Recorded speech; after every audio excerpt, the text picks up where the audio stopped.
All right, so a funny anecdote. I'm subscribed to the New York Times on Facebook just to check out, keep abreast of the news, see what the normies are talking about.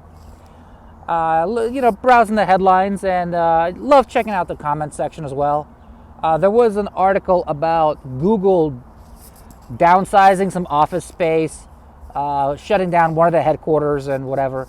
And there was a details in the article about, are they relocating the staff to a different office, or some people working remote, whatnot? And just looking at the comment section, just what, and people are going crazy, like thousands of comments arguing back and forth passionately.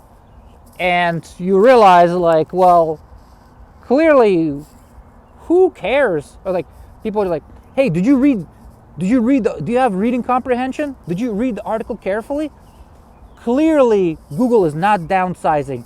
After the pandemic, there's a lot more remote workers, or yes, they are downsizing, or like less headcount, this and that, and just going crazy. Like, and why are they doing that? Like, why do these people really care about where Google employees are stationed at?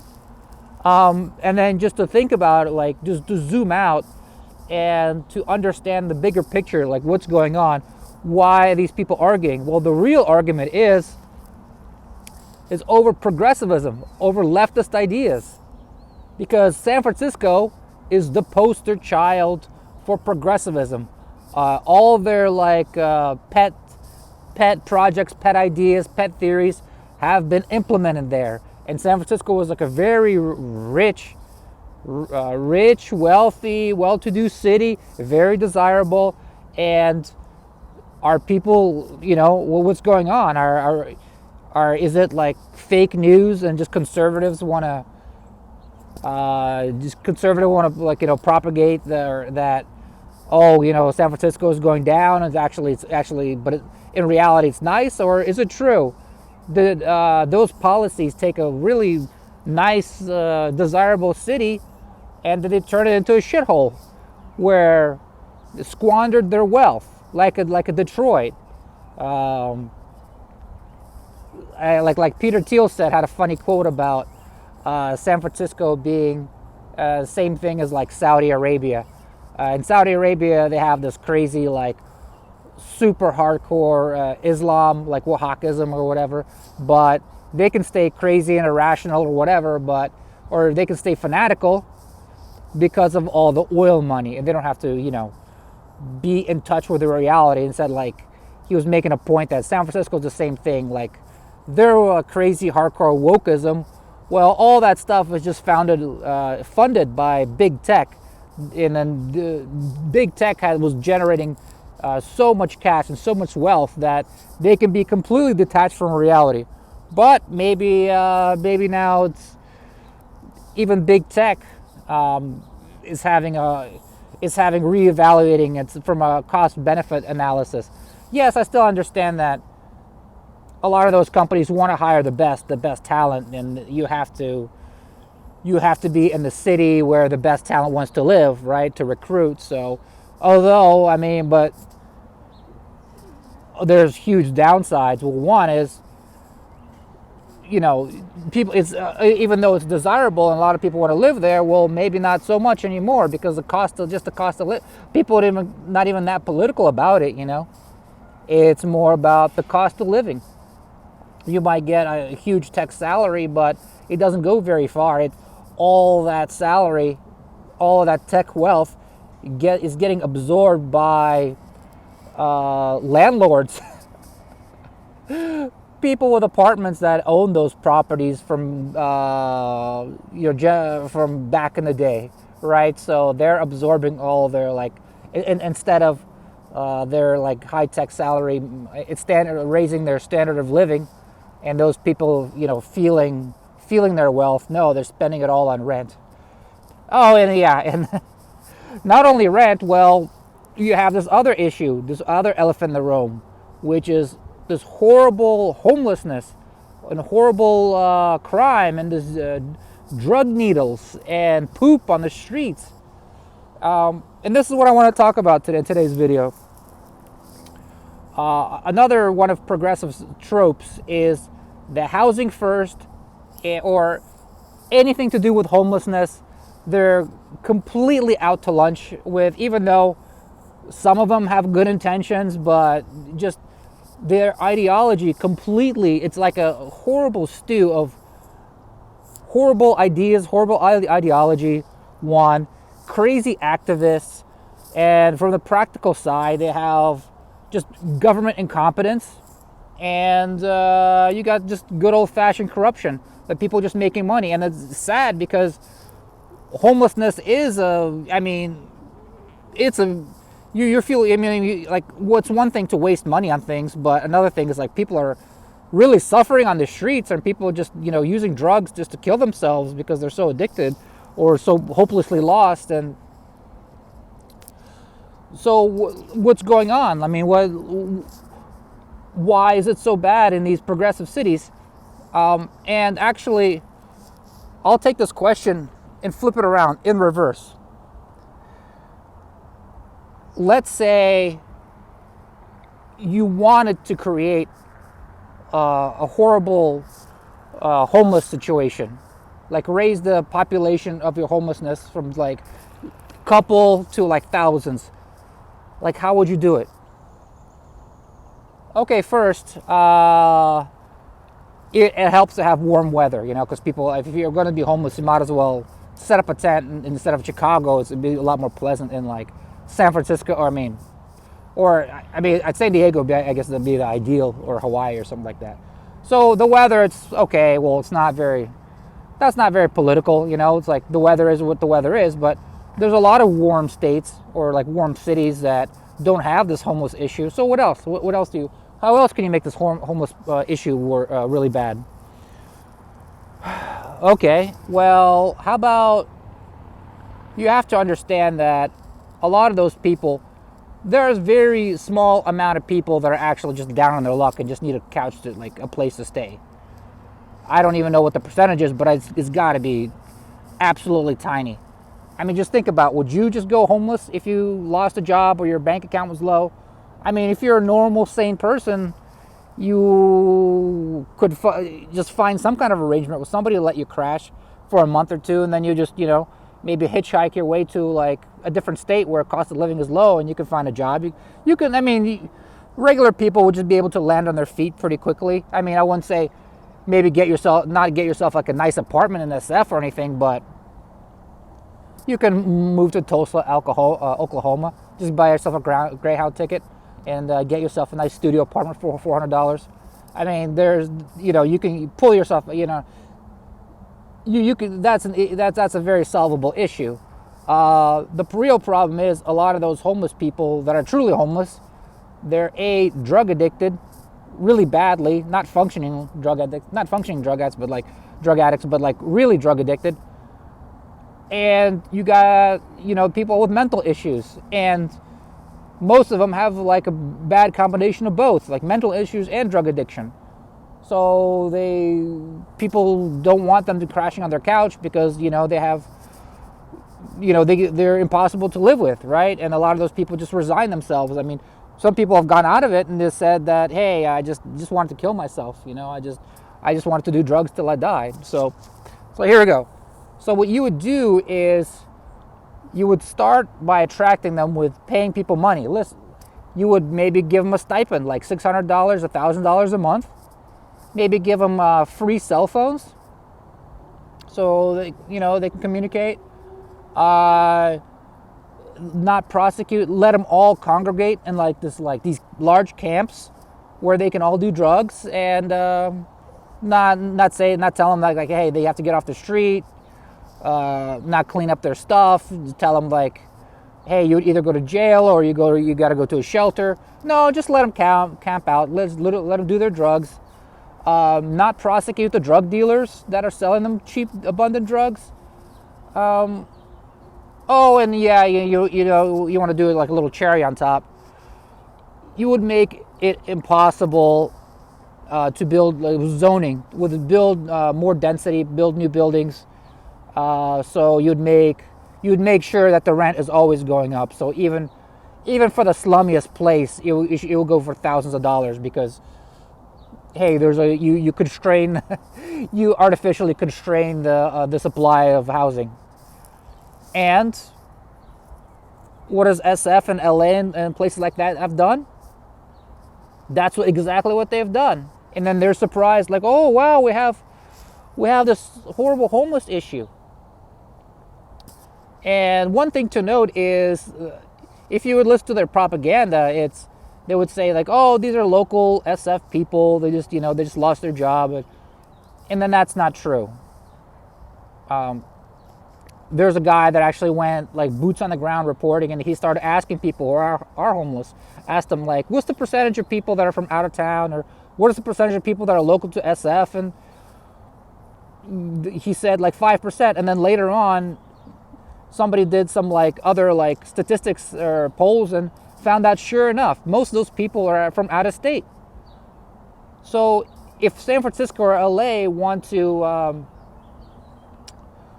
to even take on the burden of housing all those people, well, those are all out-of-state people. Okay, I mean, why?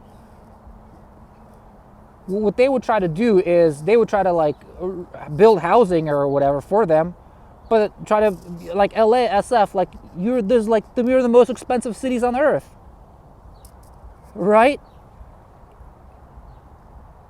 So it's like the scam of. The real scam is basically housing first. This is the idea where you would get a house, and like if you're homeless, you get a house with no strings attached. And okay, that's not even. The funny thing is, like that's their like latest pet peeve or like latest pet idea. But even like Scandinavian countries, they don't do that. Scandinavian countries that like technically solve the homeless issue, they're using a carrot and stick approach to where, hey, you can go to like a shared like a bunk, and if you pass a drug test, if you do certain things, then yes, we'll give you your own room, and then eventually we'll give you your own house and stuff like that, right? These people say no, housing first. Okay. Let's even think about that. Let's just look at it. When you do a little bit of research, you realize the housing first, that's a lot of those units are like, that they're building is $800K, almost $1 million per unit, right? So just think about that. LA has like 60,000 homeless people at like $1 million, like, or 800K a unit a pop. Like, you don't have that. I mean, they're spending a ton of money on this, but you can't house all those people with, you don't have the budget for it, right? So why are they making such a feeble attempt? And then they would try to build houses in like richer areas like Venice or Boyle Heights or any area. Nobody wants like a homeless shelter, not even a shelter, but just like government housing that houses homeless people. People are like, no, I don't want crazy people living next to me and my daughter and my family. So, and then now those type of fights to build even a couple units, those type of like zoning fights goes on for years, which is ridiculous. It's like, if you're actually serious about housing people, okay, well, once you get a government owns a ton of land everywhere, maybe buy some land a little outside of the city, outside of the most expensive city in the world, like on the outskirts, start putting those buildings. If you're serious about housing first and giving housing to everybody. So you have that. You're attracting the homeless people from different all over the country by just giving them money, letting people do drugs, to the point where that's not even compassionate. Part of the problem is, part of the toxic stew of these ideas is, a lot of these activists, they want homeless, they don't want to hide the homeless. They don't want to just warehouse them somewhere. They want the homelessness to be seen. And so people be revolted about it, with it. And when I listened to those interviews, those activists being interviewed, and they said, they're just ideological, saying, hey, because of like, they have an agenda. They're saying, because of this capitalist system, because of this and that. This should be in your face. It's almost like a religious thing, which is really messed up in a way, because I mean, the taxpayers of SF, LA, I mean, you're paying so much money in taxes, right? You're as a regular citizen, you deserve to like a clean park, or you deserve to like walk or drive to work without stepping over needles and poop and stuff like that, right? So just the mentality of that, just like letting everybody just camp together, and then not being like disempowering the police from breaking up the camps, cleaning up the streets. All of it is just it was such a bad toxic brew of everything. And so the main ideological problem comes from intersectionalism, where basically it's like a hierarchy, right? If you have a house, you're higher in the hierarchy. But if you're unhoused, if you're homeless, if you're drug addicted, if you're lesbian, gay, bi, black, or whatever, you're on a lower level. So basically you're the oppressed. So therefore, in order to fix your oppression, you basically have more right than other people, right? So if homeless people want to do drugs, or just want to camp in the middle of the park, or do whatever, well, they should be able to, right? Because they're the oppressed. And as the oppressor, or somebody who is more privileged than them, you can't tell them anything, right? And that's the mentality. And then that's why that's the type of logic that prevents people from getting into treatment. I mean, I'm more morally, for me, if you want to do drugs or whatever, as long as you can handle it and do it in your own house or in your own space, or people don't see it, that if you want to kill yourself with drugs, it's fine with me. But you're already, if you're doing drugs and you're pooping on the street, and then you're blocking the sidewalk, and people don't see you just passed out and sprawled out with all your hoarded trash. And it's just it's like a public safety hazard. It's causing rats, and it's just horrible. It's unsightly. People don't. Do the citizens not have any say, or just even the aesthetics, from an aesthetics point of view? Do the citizens don't deserve a clean, beautiful city? Don't the taxpayers deserve that? They're paying so much. What, they don't get anything? No, but the oppressed, the people that actually need the help, the ones that actually need the carrot and the stick approach, to where they can't, either you're so mentally ill that you need to be able to just get you off the street and into an asylum or something, where you can take your medicine, or you're so drug addicted. Well, at that point, you need serious intervention. You're gonna just let somebody just do drugs. That's not compassion. Just do drugs until they kill themselves. Like sharing needles, or just doing improper doses of not even heroin, but just the latest drugs that came from south of the border. Fentanyl, that's the dosage is all over the place, to where any day, the highest lethality rate, to any day you're going to overdose yourself. So it's and on top of that, you got like I was saying before, you got the good old corruption. There's a lot of quote unquote nonprofits making money on this, but those nonprofits, though, when I listened to an interview about this homeless expert, he just basically broke it down. A lot of those nonprofits, they have no experience. They don't know what they're doing. They're not trained government workers in this issue, right? They're not specialists at all.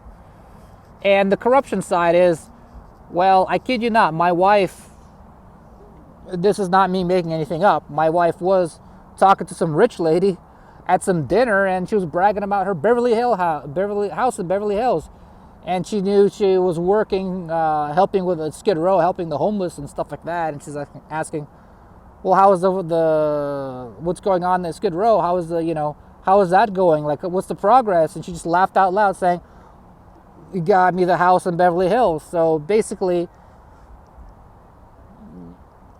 people just raking in the money, hand over fist. The government's spending like a drunken sailor on super ineffective programs, like super ineffective. I'm sure most of the money is being funneled or being siphoned by quote unquote consultants, or just like all sorts of groups that don't provide any value whatsoever. And then the value that is provided, or that ever like you want to talk about, the left always wants to talk about trickle down. Well, this is talk about trickle down. I mean, what's the percentage of the money that actually goes to like house a homeless person out of the whole budget for homeless? What is that, like 5%, 3%, 10%?